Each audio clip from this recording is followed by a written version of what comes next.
This is the long-range planning forum dealing with the Lesher community. This evening we'll be going over the facilities master plan, the preliminary facilities master plan. Dr. Smizer will lead us off. We have a panel with us this evening that can answer any of your questions. So before we get started, I'll introduce our panel. We have Dr. Sandra Smizer, our superintendent. We have Mr. Pete Hall, executive director of operations. Ms. Edie Eccles, assistant superintendent of secondary schools. Mr. Dave Montoya, executive director of finance, and Mr. Brendan Willits, our planner. He's the numbers guy. So tonight we're going to go over the preliminary plan and a couple things to get started before we move into the plan and Dr. Smizer goes over her presentation. With you, you have some handouts. So you should have the executive summary. You should have the FAQ, which are frequently asked questions. There is a one-sheeter, which has the blue band across the top. That's kind of the overall summary and a real quick snapshot. And then you should also have the PowerPoint for this evening's presentation. Within about 48 hours, all of that material, as well as the video and the live stream, will be posted on the PSD website. We'll have Deb Hooker from Communications will be charting your questions.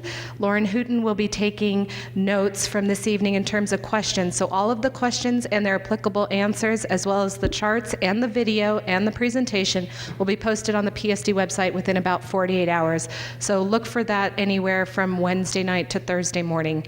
And that's for our community. We are live streaming this evening on our psd.org website, so we have community members who are free to enter questions into the dialogue by emailing to info@psdschools.org.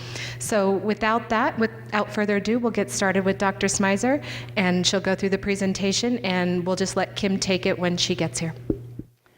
All right, well, thank you so much for coming on such a beautiful day. We should all be out in the sun, right? Thanks so much for coming. The purpose of this presentation is to walk you quickly through the long-range plan as it stands now.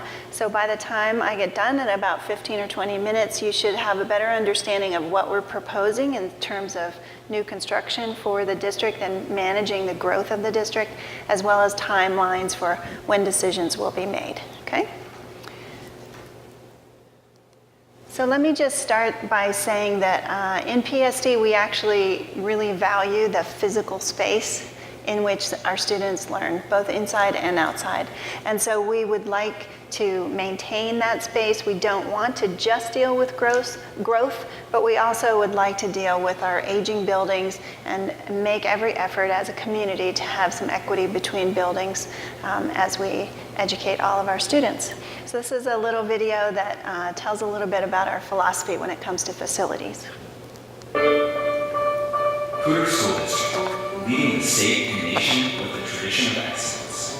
And now, we're actively planning for the future. So what does that look like? Students learning in first-class facilities. Through building improvements and new construction, our students gain opportunities to pursue their passions. With thriving partnerships, we find strength to the community. As we grow and change, community support is essential to student success. We strive for excellence every day. With a solid foundation rooted in tradition and community, we're laying the groundwork for continued success. School District, building our future together. So our comprehensive facilities master plan is typically updated about once every 7 to 10 years. The last update was in 2007. So that is what we're doing right now, is updating that plan based on our current information. So we look at demographic projections, census data, birth rates, observable trends, and current student population as well. You know, if we have second graders, we can project in 7 years, where will they be in 9th grade? So we use two different sets of numbers. One is our internal numbers about our students that we already have, and the other are external numbers, growth, construction, and those types of demographic data, and we try to make our best educated guess as to what our enrollment will be in the future, and it's usually somewhere between those two numbers. But it is our best guess. So as you know, if you live anywhere near here in the school district, growth is primarily happening on the southeast side of the district and the northeast side of the district. And so in July of 2014, we had a group of experts get together and start working on all of these projections and the beginnings of making a facilities plan. So that group consists of staff from the district, experts from the city of Fort Collins and Larimer County, and private construction and architecture firms. We contracted with a demographer, Strategic Resources West, who has done our demographic projections in the past. So now we have a draft recommendation, and we are spending time getting input from the community against that draft. So we have planned for an entire year, almost, of community engagement. So the final plan, which will no longer be a draft, will be submitted to the Board of Education in March of 2016 for approval. So we have a lot of process to go through between here and now, but you are looking at what we have as our educated guess at this point. So we have two types of needs. We have aging buildings and we have growth. So if you look at population, this is Larimer County population and forecast, you can see that the county is growing in population. Oops, thank you. The county's growing in population. We do not encompass the entire county, but as you can see, county growth affects us as well. And then if you look at our projected student enrollment over the next 5 years, we were projected to be at well over 30,000 students by 2019. And you can see that using these numbers in the fall of just now in 2015, we are already 500 students ahead of the demographic projections. Keeping in mind that when you're looking at students, particularly young ones, the kindergarten class of 5 years from now has not been born yet. So, and the first graders are 1. So it is interesting to try to project into the future, especially when you're talking about elementary schools. It's a little easier with the older students. So as I mentioned before, we have two primary needs, new construction and boundary modifications to deal with the growth, and then ongoing facilities improvements to deal with our aging buildings. And I want you to understand that at this time we are not proposing any school closures as part of this plan. So ongoing facilities improvements. All of the schools in PSD are involved. Principals are leading the conversations about the condition of each building and talking with their staff members and their school accountability committees. And then the facilities department also is doing and has a facilities audit of each building. So we're cross-referencing what the building wants, what the people in the building want, with what the facilities department says the building needs. And then we're using a community facilities advisory committee to work with staff to go around and listen to the schools. Most of that work will be done in the fall, and to hear what the biggest priorities are of each school community for their buildings. Then for growth, we're looking at it as a phased approach. So our most immediate need for growth involves placing modular classrooms on campuses that are the most impacted, and then dealing with our choice policy. So I'd like to reiterate that we're not changing anything about our choice policy. Our choice policy has been in place for a long time. What is happening is there are less seats available for choice in buildings. The state law requires, and our policy complies, that the children who live within the neighborhood boundary of a school have first priority over anyone else when it comes to choice. And so as our neighborhoods are growing, we have schools where they are completely filling up just with neighborhood kids. So we are also looking at relocating district-placed programs. For example, if you're in a highly crowded building and the district has a regional program and they're using one or two of your classrooms, we're looking at trying to relocate those to another school that's not as crowded. And then we're looking at modifying some existing space. Then in the midterm, we're looking for new schools and additions and some very small boundary changes. So all of these schools are likely to have one or more modular unit placed on their site between now and 2018. And modular units typically hold about 50 students. They have 2 classrooms in them, so if you use an average of 25 students on each side, you can think one modular is about 50 students. So all of these schools will be looking at more modulars. Then all of these schools have less and less seats available for students to choice in from anywhere else outside the neighborhood. So we're beginning to see on the priority list, there's no room for people at the bottom of the list, and as the different categories go up, we have less and less seats available. So I will tell you that on the website, we have already, I believe, where's Danielle, posted the choice policy is there along with the documents about this process. So if you're curious about what those priorities are, it's available for you to see and to find easily. At these schools, we're looking at relocating programs. We're taking some of our early childhood programs out of Riffenburg, unfortunately, because they need the room for regular classrooms, so we're moving those to other locations. And then at Fossil Ridge High School, we're looking at converting their dry science labs to wet science labs, in other words, plumbing the rooms, so that we can increase enrollment without adding extra classrooms. So in the midterm, this is the new construction section. We're looking at a new elementary school on the southeast side of the district, on the other side of I-25.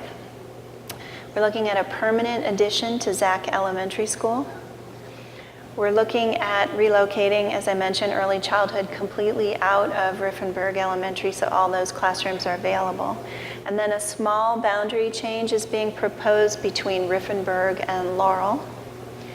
We're looking at a new middle school, high school combination, a building that is large enough to become a full-size high school, but that a middle school shares when it first opens. Also on the east side of I-25, we have some property off of Prospect, and that's the property we're looking at to use for that. We used that same model when Fossil Ridge opened. Kennard shared the building for a couple years until Kennard's building was ready. So we're looking at using that same method. We're also looking at a second middle school, high school campus somewhere near Wellington on the northeast side. And then also probably on that Prospect site, east of I-25 at that 612, we're looking at a new athletics complex. French Field is packed out. All of our fields need work. As we have growth and as we have more students, we also have more teams and more athletic competitions and more pressure on all of our athletic facilities.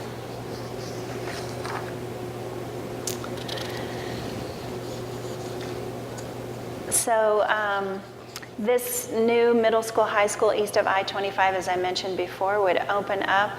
It's projected to be built between 2017 and 2020 with a possible opening date of 2020. So it would relieve pressure at Fossil Ridge, here at Lesher, as well as at Preston, would probably be the boundary. I'll talk about boundaries in a minute. The new athletic complex would be a 6,000 seat complex at Prospect. It would have multi-use. A lot of people think we're just talking about one big football field, but we're talking about multiple use types of fields, so more than one field, more than one type of athletics. And renovation of the turf field at Fossil Ridge at the same time. Many people have asked why would we not build a standalone district athletics complex. It is, it's not feasible for us to take Hughes Stadium. A lot of people have asked. I'm not aware that it's for sale anyway, but it wouldn't serve our needs at all as a multi-high school athletic field. As you can see, we need a baseball field and multiple playing fields, and it's not something that we could afford anyway. And at this time, we are not considering a pool. Many people have asked, are we building a pool? And we have no plans to build a pool in this plan. So this would be the timeline.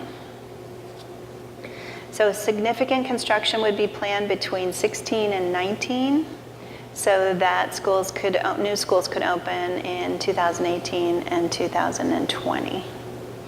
All of this is contingent upon us being able to pass a bond election with the community. So the potential date for taking that to an election would be fall of 2016, along with the presidential election. This is how Colorado funds school construction. Our funding that we receive to pay for education pays for the functioning of the existing buildings pretty much, and it pays for the staff and the programming and all of the education of the students, but it does not contemplate new construction. So all districts in Colorado, when they need to build new buildings, they go out for bond elections with their local community.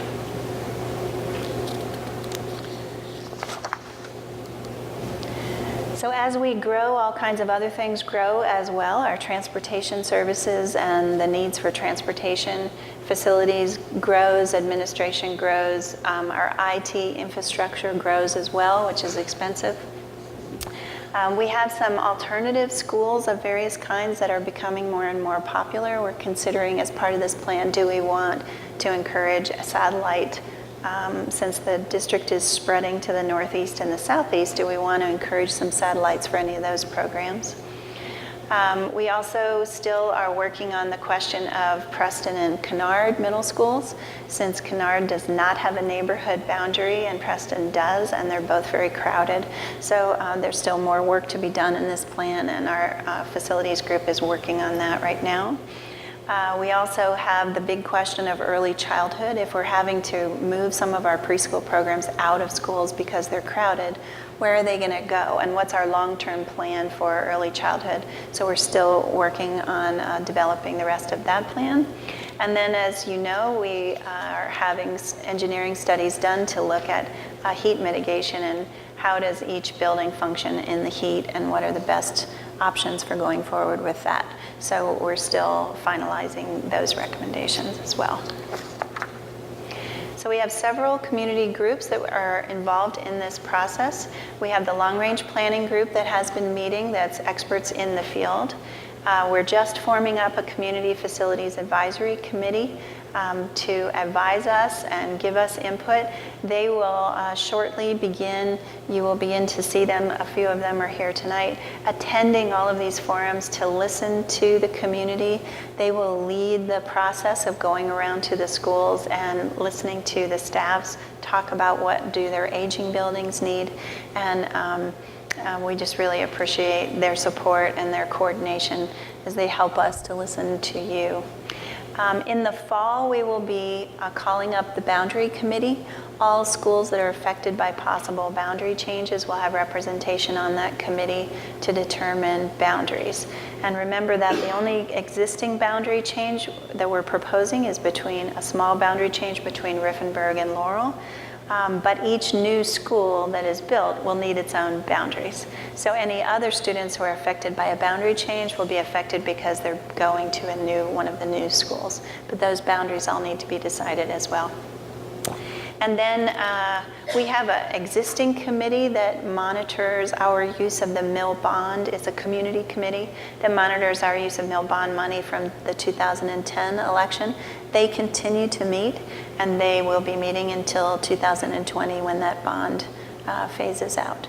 So if we go for a bond and pass the bond, we will need a new committee, or perhaps the same one, to monitor our expenses from a community perspective and make sure that we're spending it on what you voted for. So I'll put that timeline back up there as we take questions, and Wonderful. A new face. My sincere apologies for not being here at the start of the program, and my sincere apologies to the panel as well. But now we're at the good part of the program. So just quickly, my name is Kim Newcomer. I'll be the facilitator for the rest of the program. And really what we'd like to do now is hear from you. So you should have received an index card upon walking in. If you can write down your questions and pass them forward, or we'll have some PSD staff members running around and collecting those. For those of you watching at home, again, you can send your questions into info@psdschools.org. We want to make sure that we collect all of that information and again, write down the questions, and we'll post the answers online here within the next 2 days. Now, there's a couple of questions that have come in beforehand, and I think because we're here at this site, a lot of questions around what does this potential new middle school, high school mean specifically for Lesher? So I'll go ahead and take that. Hi, everybody. I'm Edie Eccles, Assistant Superintendent for Secondary Schools. We have been working quite closely with the demographer and Strategic Resources West, as well as Brendan Willits, looking at where are our students currently living within our boundaries, and where are they going to school. And as we're looking at the enrollments, we do know that we need to relieve pressure on Lesher Middle School as well as Preston Middle School. And so as we talked, as Dr. Smyser said, in the fall we'll be convening a committee to look at possible boundaries for schools that are impacted. Right now, we can use choice, we can manage choice, limit the number of seats that we offer to choice students so that we are certain to have enough seats available for students who live within the neighborhood. But today, until that boundary committee convenes in the fall, we really aren't able to say this is the definitive answer. But the boundary committee will work up a set of proposed boundaries that once the bond election is over and construction were able to begin, we would have a sense that by the time the school opened in 2020, what those new boundaries would look like. Great. Go ahead. If I can add to the way we deal with choice when there's a change coming, like a potential boundary change, and once again, the Lesher students that would be affected would most likely be the ones that would go off to the new middle school rather than stay here. But we will try, and I believe the district has tried in the past, whenever possible, to allow students to finish where they are. So it would most likely phase in with younger students who had never come to Lesher rather than students that are already here. We just really try to do that, work very hard to keep students and let them finish at the school they're in. Great. So a few more questions around Lesher specifically. So why not simply move the Bolts-Lesher boundary now to help fill up Bolts and alleviate the pressure here? Right now, we're able to address the enrollment at Lesher by limiting the number of choice seats that are available. And so we don't see a need right now to redraw a boundary because of we have plenty of seats at Lesher for the Lesher neighborhood's students. So at this time, we're not looking at redrawing any boundaries. Okay. Well, along those same lines, then why are we capping school of choice at Lesher when even siblings and staff children can't get in? And why not add the 2 classrooms that were promised to them originally, or modules? So it sounds as though there's a lot of loyalty to Lesher, and a lot of folks want to make sure that they not only have the opportunity to send their kids here, but also the kids throughout their family here. Yeah, some of us have been around long enough to remember that in 2002. I remember that. And I think it just, at that point, the 2 classrooms were a budgetary item that sorely didn't survive during that time to put the other work that was done on the east side of school at that point. And even prior to that, we put those on and did pull a couple of modulars away from the site. So at this point, I think where the school population is, we're at about 100% capacity as we are right now, the way it stands. And so just adding the 2 classrooms may or may not be in the school's best interest at this point. Like I say, we're still working through and taking a lot of the suggestions that are coming through from everybody. So we do remember that at that point in time. So I think, Pete, along those same questions, there's an understanding that maybe some of the requests from the last bond issue weren't fulfilled. Is there a guarantee that those requests rise to the top, or how do we handle those moving forward with this next round? Yeah, that's a good question, and because there was a lot of information that came through from 2000, from 2010, and what will come through as Dr. Smyser talked about, the process that's going through the schools right now to get the information in, I think, which is due like end of the week, but that's supposed to come in and taking the list from the 2010 bond, and not everything made that list. I think, as everybody knows, when lists come through, it's very, very difficult to say, okay, what stays and what goes. We based that 2010 audit on a bond on a 2007 facilities audit. So a lot of things got on that list. Independent firm came through, and we had a big list.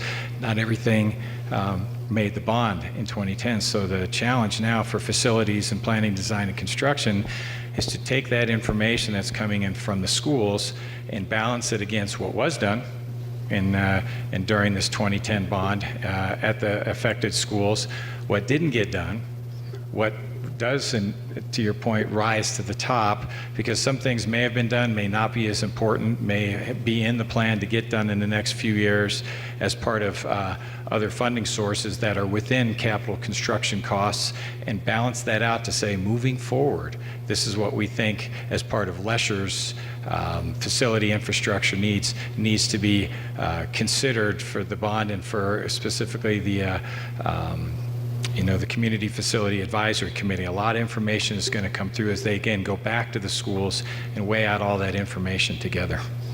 And keep in mind that it's going to be impossible to do everything that everyone wants simply because of the price tag.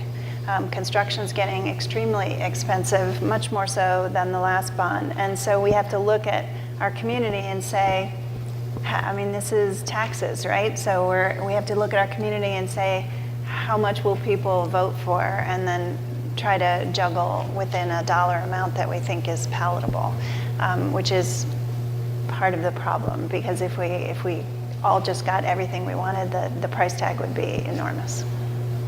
I want to go down that funding path here in a moment, but just sort of to wrap up existing conditions here at Lesher, is there any conversation around just adding more permanent classrooms to this building? And outside of the financial investment, is there plans in the future for expansion of what we have now? And at this point, I would say no. And somebody brought up the question of the other two classrooms. So there was a design already in place for the two classrooms on the east side.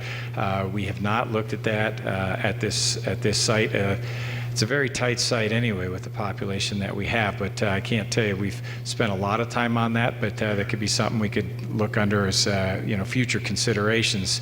But again, balancing that against all the other needs, I'm not sure where that would land right now. Great. Let's move on to funding. So big picture, how much current county and city taxes are used for our schools? Can you repeat that question one more time? Sure. How much of our current county and city taxes are used for our schools? Okay. I don't have the exact number on the top of my head, but I would say approximately about 50% of our general fund budget is supplied from property taxes for school finance. That would be for our typical day-to-day operations, teachers, paras, folks in the buildings.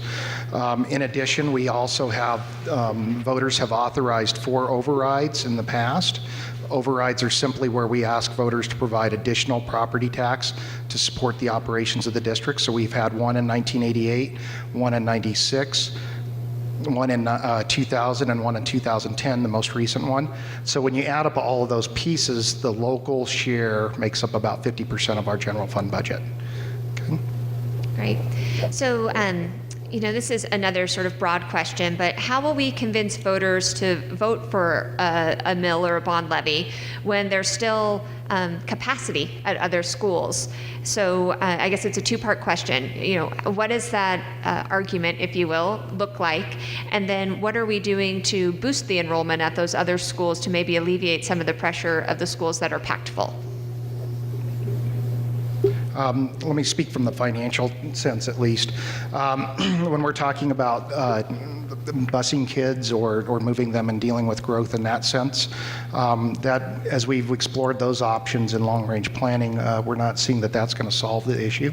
So what we're looking at is new buildings for new space, because that seems like it's going to be the best solution to the growth that we're experiencing. Great. And in terms of what are we doing to maybe boost or support some of those schools that don't have the, that aren't bursting at the seams? Okay, so the way our budget works in Putter School District is, and I think what we're talking about really is operational dollars, what resources are being supplied out to schools for classrooms, for teachers, all of that. And so as we talk about shifts in enrollment and growth, we use a weighted formula in this school district that distributes dollars out based on students and student need. So as those populations fluctuate, either going up or down, the budgets will go up and down accordingly. And that's just a normal function that we have right now in the district. Now, as we continue to grow, we would be putting more resource out there for those students as they materialize.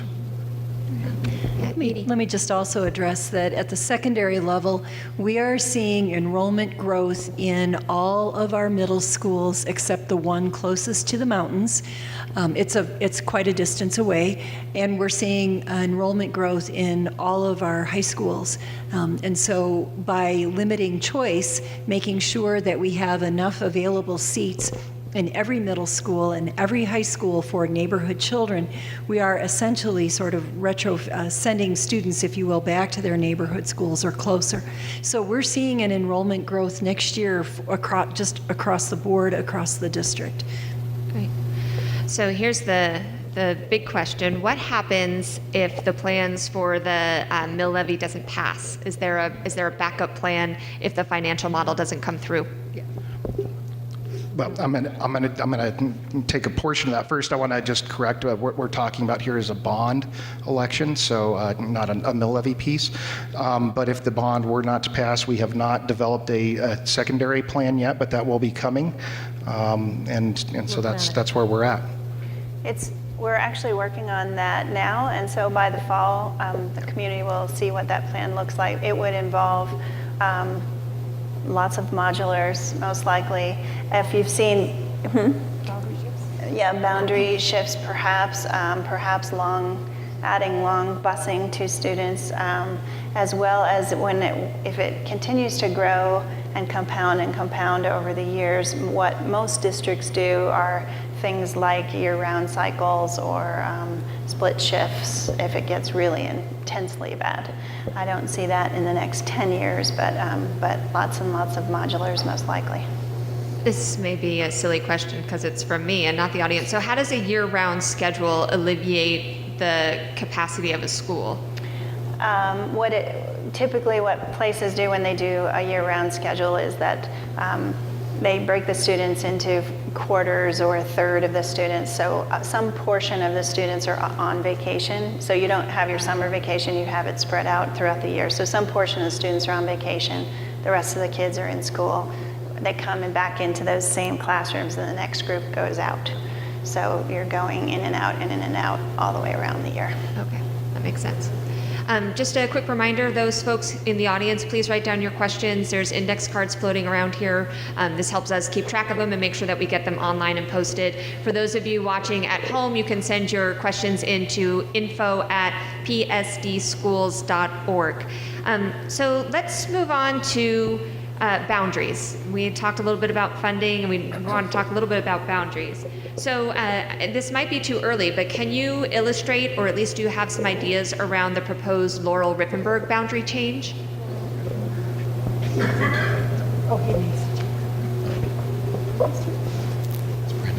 Okay, yeah, the proposed change for Riffenburg and Laurel just encompasses just north of the school, and it's boundaried on the east side by Riverside and Brendan, I can't remember the other road, but it's kind of a pie-shaped, and it's approximately 60 students, and the idea is to shift them along with some of the other work that Dr. Smizer mentioned at Riffenburg to gain some capacity at Riffenburg, add a modular, move an early childhood classroom out, shift that boundary, and then take those students, which we would probably phase in. It wouldn't be all at once, but push some of the students into Laurel, which can take some of the students. So where do you foresee that east boundary between Lesher and the new school east of I-25? And do you think that will significantly change the demographics and the population that attend here? At this time, the students who would be, the new middle school wouldn't open until 2020. So the students who would be impacted by that opening are likely in elementary school right now. That decision will be determined and recommended by the boundary committee that convenes next fall. So at this time, we don't have any, we can't speculate on where that boundary will be.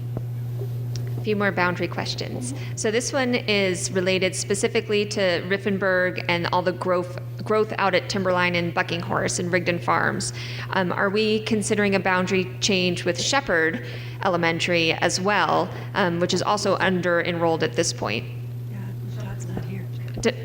Left off a syllable. Shepherdson. Yeah, and at this point, I would say no, but that doesn't mean that it wouldn't be considered. As the boundary committee convenes and takes a lot of the input from these community sessions, there may be other considerations that we haven't thought of to create some of the balance that we may be looking at. And, right now with what we're presenting, it's kind of our best thoughts to date. And then what are the factors that go into that boundary consideration?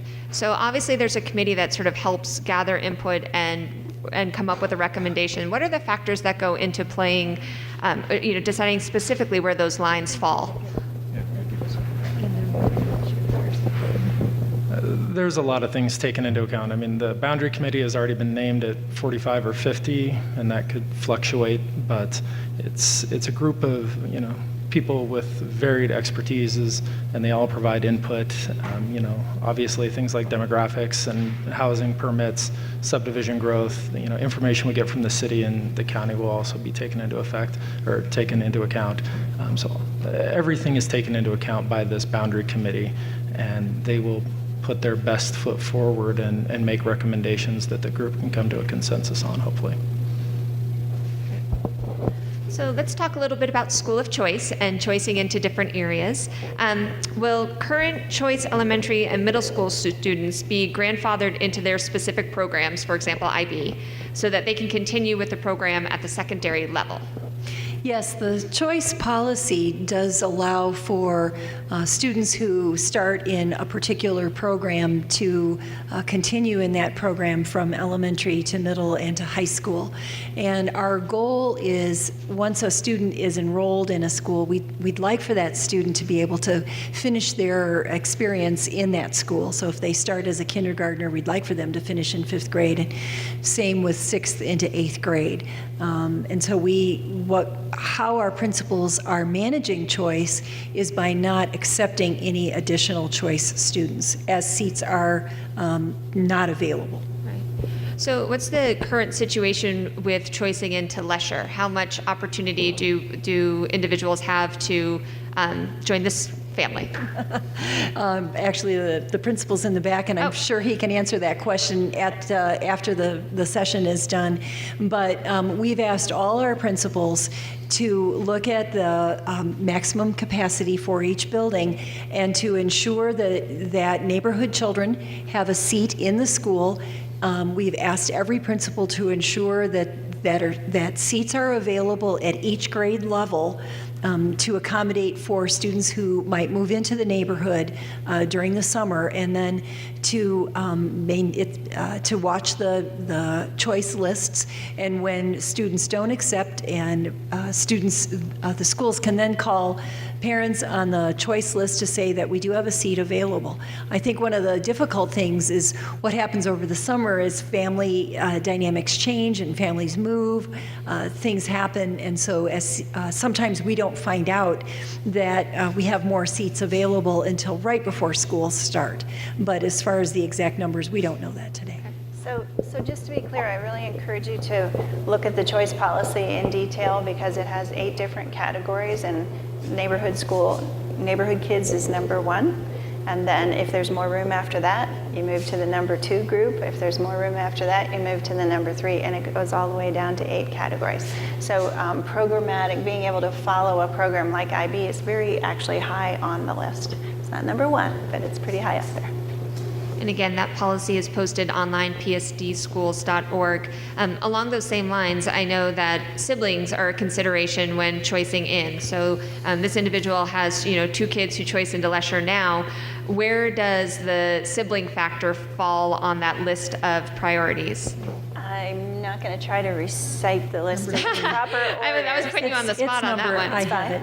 Number 3. It's 3. So can someone give the audience exact directions where to find this online? The school choice policy is found in the district's policy link on the right or the left-hand side of the homepage. It's also linked on the long-range planning page, and it will be embedded in the FAQs that get emailed to you after the session. Okay, so 3 different places. I'm going to try to remember all of them. 3 different places on psdschools.org, 1 on the long-range planning page, 1 under the school district policy page, and then also it will be embedded in the frequently asked questions that we post after tonight's event. And those will get emailed to you. And those will also get emailed to you, so for those here in the audience. I think I heard at the last forum that school of choice is a state policy. So, just some conversation around what is the reasoning behind an all-choice school such as Kennard, and does that fall into the state policy, or is that something we determine locally? Well, school choice is state law, and our district has developed a couple of schools that are 100% choice schools. Another example is Polaris School of Expeditionary Learning, which is a K-12 choice school. The beauty of choice is that it gives parents options based on the unique characteristics of their children, and it gives them options. And so our policy is written in alignment with state law, and as state law does specify, we do have to reserve seats available in each school for the neighborhood. And so that's why we have 8 different levels, which is consistent with state law. So I was not here at the time. We have a couple schools that do not have a neighborhood. They don't have a boundary. They're 100% choice. And I think that's the question. And that was a decision that was made locally by the local school district. That's not, state law doesn't mandate that you do that. Great, thanks. So let's move back to short-term solutions and what we're trying to do right now. So of the schools on the list of being full, Lesher seems to be one of the only ones that isn't being given a short-term solution, whether that be modulars or otherwise. Why not? Well, I can address the short-term solution for Lesher is to manage the number of choice seats that are available, and Peak, I think it can better speak to modulars. Yeah, at this point, again, we haven't considered modulars for the Lesher site because it's pretty full just the way it is. We did have mobiles here before, and they were up to the north. So again, we haven't weighed that out against where we're at once we start managing some of the questions with choice as we move forward. So at this point, we're not looking at modulars on this site. So similarly, 2 of the 3 early childhood classrooms have already been moved out of Riffenburg, so meaning that the school is only gaining 1 classroom for the next year. Is there plans for a modular there, short or long term?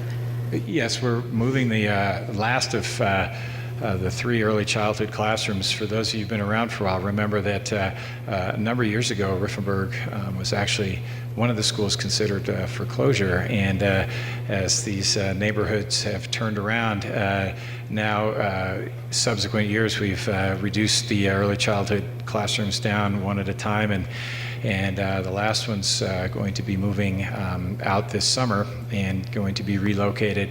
And as part of 2016, not the 15-16 school year, but the 16-17 school year, we're looking at placing a modular unit at Riffenburg to help with some of that anticipated growth out there.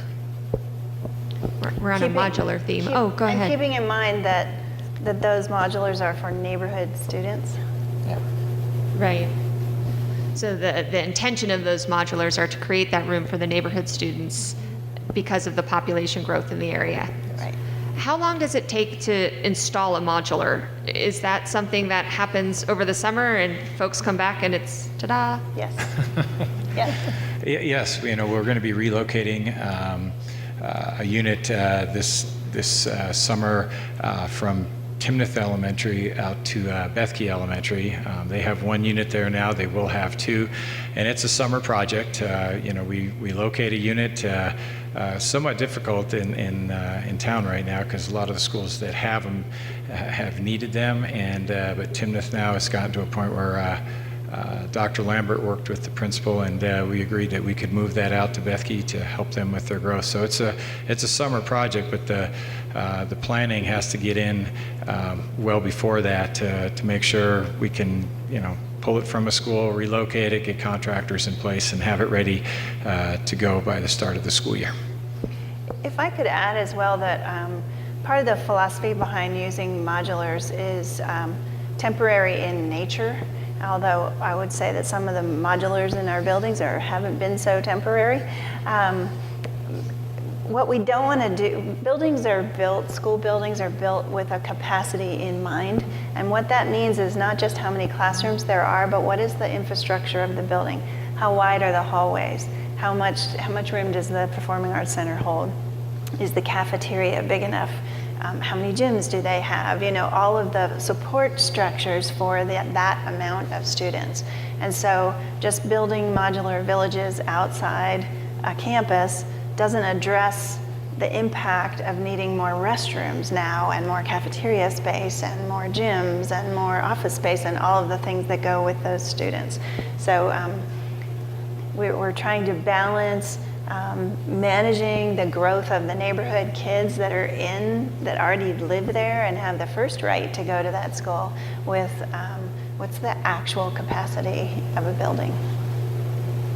When we were looking and talking about alternative solutions, we mentioned going to a year-round schedule would be the plan B, maybe part of plan B if the maybe Z or I don't know what Greek letter of the alphabet, but you had mentioned split shifts.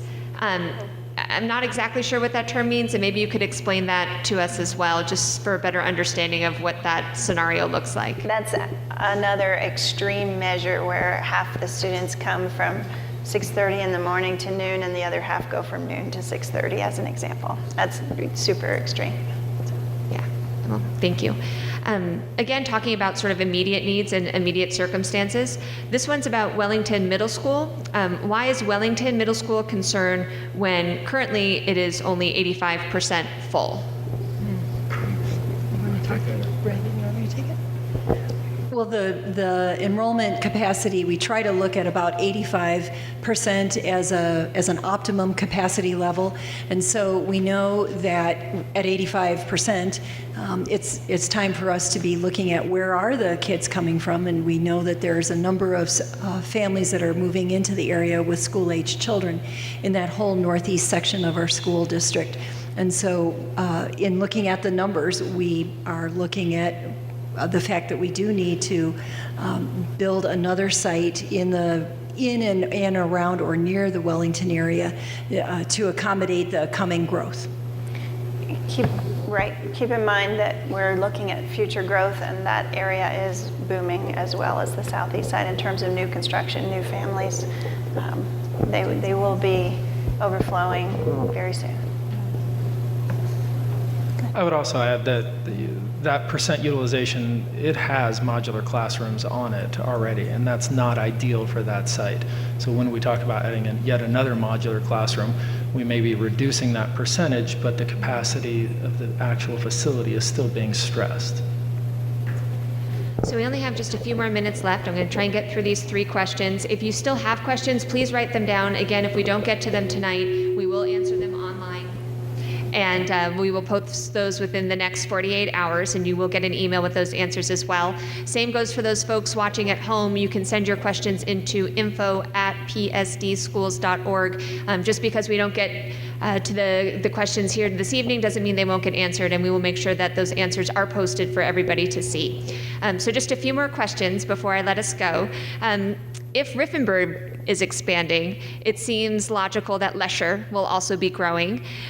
There's a lot of conversation about long-range plans for the schools around Lesher, but maybe not Lesher itself. So is there a long-range plan for this facility specifically? Well, the part of the plan is to look at building a whole new middle school to ease the pressure that we're seeing both for here, for Lesher, and for Preston. We've asked the principals in every one of our schools to have meetings with staff and with their school accountabilities to say what are the things that we need to do to in the next bond election that we might do to improve the existing structure. And so we're, in addition, we're also doing a facility audit, and that information is due to Pete Hall here by the end of the week. And so that's part of the whole process that we're undergoing. You know, the thing that we're doing now is gathering your input. Some of it is coming in terms of the questions, helping us think about things differently. But we will come out with a final plan a year from now in March to present to the board. What else would you say? Well, and I think part of that is as we look at a 612 on the Prospect site, part of the idea with that is to create some of that relief from Preston and Lesher and Fossil Ridge and open as a 612 with the idea that eventually it would become a high school, and at some point farther down we would look at the need for another middle school farther out. So I guess I should add, our thinking at this point is not that we would continue to add on to this little campus and just try to make it workable for, you know, twice the number of students. Our intention is not to keep growing Lesher until we just can't grow it anymore. I think you're pretty much at that point. So long range is to keep this building and this facility in good condition and modernize it as time goes by, but then to build another middle school that will take some of the kids. So this is a larger question just about growth in general. So how do we possibly keep up with this growth? You showed us the chart earlier. We've already exceeded 2015 numbers. If we're growing roughly 10% a year, what is the City of Fort Collins growth plan? How do you work with city and county officials to sort of manage growth and plan for it? So we work closely with the various municipalities. We talk with and meet with the city planners and the county planners, the various agencies that are trying to do their best to keep up with growth as well. And we in the school district are seeing 2 or 3% growth per year. When you look at it long term, it might look like double-digit percent, but in reality, 2 or 3% growth is phenomenally fast. And so that is what we're doing. We are putting our best foot forward now. We're not behind the curve. We are actively trying to stay in front of this growth and say, these are the needs we're going to have in 2020 with the demographic projections. We look at building permits. The county and the cities are doing the same thing. They're trying to create their own master plans. They coordinate and discuss that with us prior to public release sometimes, and then of course always we track that after public release. So that is part of this process. We're trying to get ahead of that growth so we don't have seas of modulars. When we're talking about building whatever that size is on Prospect site, that is a pretty good relief, a sheer number of students. So there is a lot of coordination between the different agencies, and we do our best to communicate and try to work together in a cohesive manner so we don't master plan over each other. There's so many good questions. I'm going to try and cram them in here until Danielle yanks me off the stage. But I was saving this one for last, but I think we should just hit this one now. Is air conditioning feasible in older schools? And if so, how soon?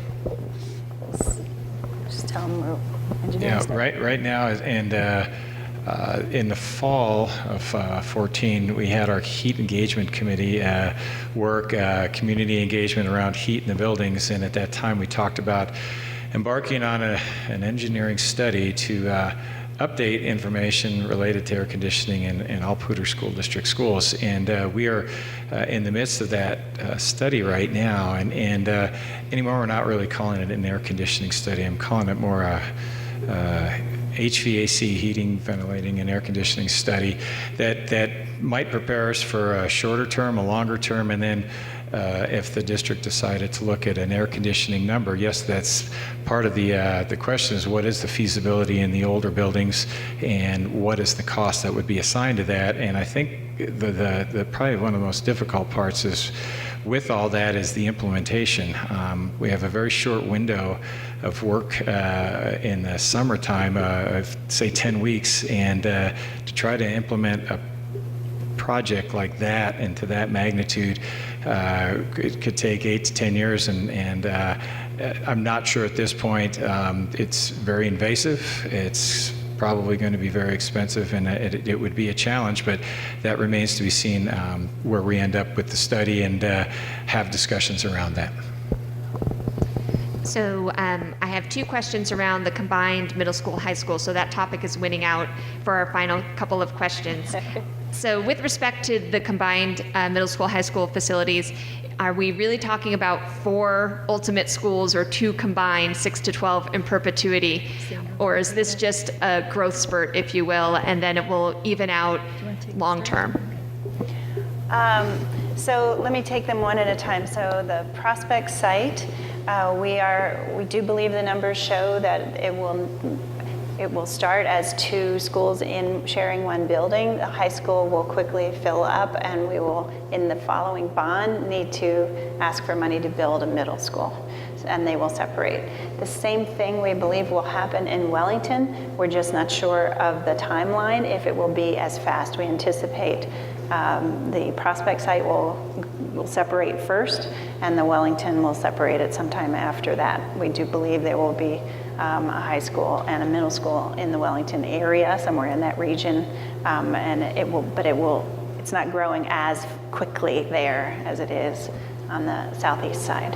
So if that answers your question. And our intention is not to create a 6-12 educational program at this point. We're talking about middle school and high school, separate schools sharing a building. And then along those same lines, how will Fort Collins High School be impacted by this potential new school? And does that then have the ripple effect to changes to Lesher and other adjacent schools?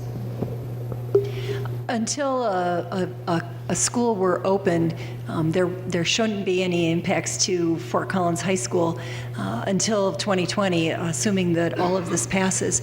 And so then the boundary committees would draw the boundaries. But as you're seeing, we're seeing a lot of growth, certainly just to the east of here.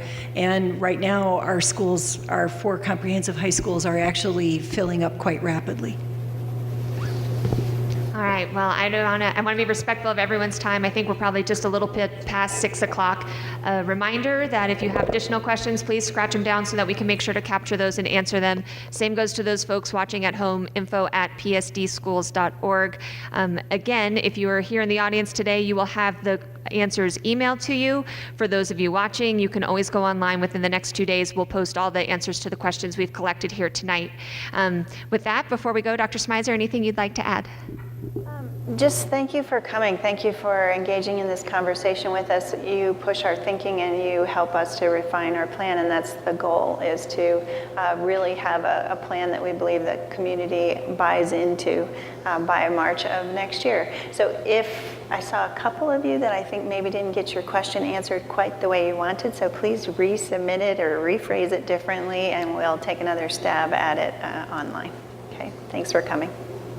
Great. Well, thank you all for being here. And with that, we'll say have a good evening, and we'll see you next time.